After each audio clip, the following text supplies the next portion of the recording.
जय श्री कृष्णा। आज की इस वीडियो में आप एकादशी सफला एकादशी की कथा का श्रवण करेंगे।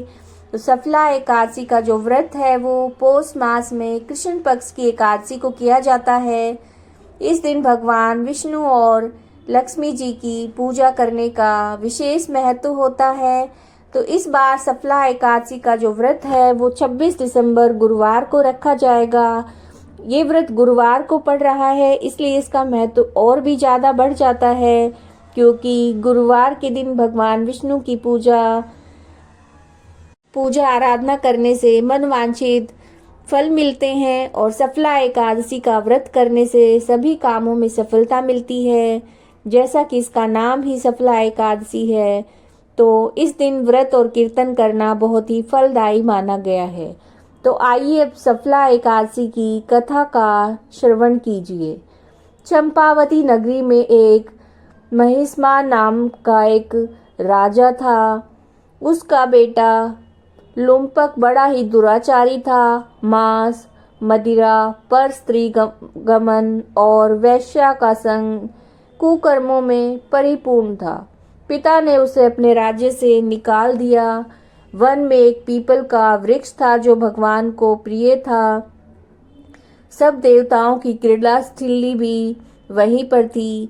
ऐसे पतित पावन वृक्ष के सहारे लुम्पक भी रहने लगा, परंतु फिर भी उसकी चाल टेढ़ी ही रही। पिता के राज्य में चोरी करने चला जाता, पुलिस पकड़कर छोड़ देती। एक दिन पौष मास में कृष्ण पक्ष की 10वीं की रात्रि को उसने लूट मार और अत्याचार किया। पुलिस ने उसके वस्त्र उतार कर वन भेज दिया। वो बेचारा पीपल की शरण में आ गया। इधर हेमगिरी पर्वत की पवन भी आ पहुंची। लुम्पक पापी के सब अंगों में गठिया रोग ने प्रवेश किया। हाथ पांव अकड़ गए। अतः सूर्योदय होने के बाद कुछ दर्द कम हुआ। पेट का गम लगा और जीवों को मारने में आज वो असमर्थ था। वृक्ष पर चढ़ने की शक्ति भी नहीं थी। नीचे गिरे हुए फल बीन कर लाया और पीपल की जड़ में रखकर कहने लगा, हे प्रभु, वन फलों का आप ही भोग लगाइए। मैं भूख हड़ताल करके शरीर छोड़ दूंगा। मेरे इस कष्ट भरे जीवन में से तो मौत ही भली है। ऐसा कहकर प्रभु के ध्यान में मग्न हो गया और रात भर उसे नींद नहीं आई। भजन कीर्तन प्रार्थना करता रहा, परंतु प्रभु ने उन फलों का भोग न लगाया। प्रातः काल हुआ तो एक दिव्य अश्व आकाश से उतरकर उसके सामने प्रकट हुआ और आकाशवाणी द्वारा नारायण कहने लगे, तुमने अनजाने में ही सफला एकादशी का व्रत किया। उसके प्रभाव से तेरे समस्त पाप नष्ट हो गए।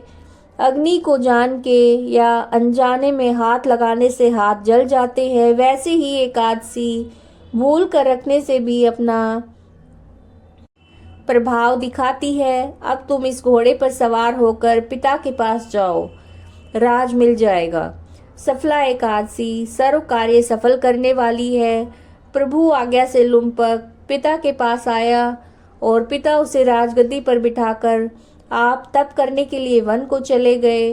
लुम्पक के राज्य में प्रजा एकादशी व्रत विधि सहित किया करती थी। सफला एकादशी की कथा सुनने से अश्वमेध यज्ञ के समान फल मिलता है। तो ये सफला एकादशी की कथा थी, जिसको श्रवण करने से अश्वमेध यज्ञ के समान पुण्य फल मिलता है। और इसके बाद आप आरती अवश्य करें। हो सके तो रात्रि में जागरण करें, कीर्तन पाठ करें। ये अत्यंत फलदायी होगा।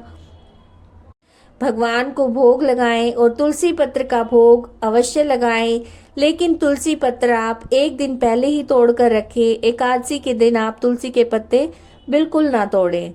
और इस दिन अपना जो आचार व्यवहार है उसको भी आप बड़े संयम के साथ रहें।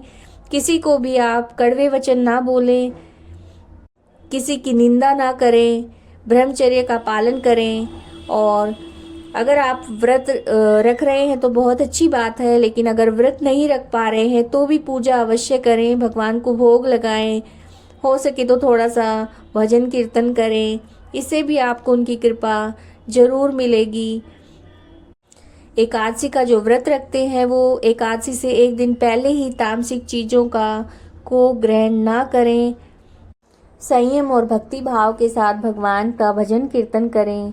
भगवान विष्णु जी और लक्ष्मी माता सभी भक्तों पर अपना आशीर्वाद बनाए रखें। जय श्री कृष्णा। अगर आपको वीडियो पसंद आई है तो लाइक कीजिए, शेयर कीजिए, चैनल को सब्सक्राइब कीजिए। जय श्री कृष्णा।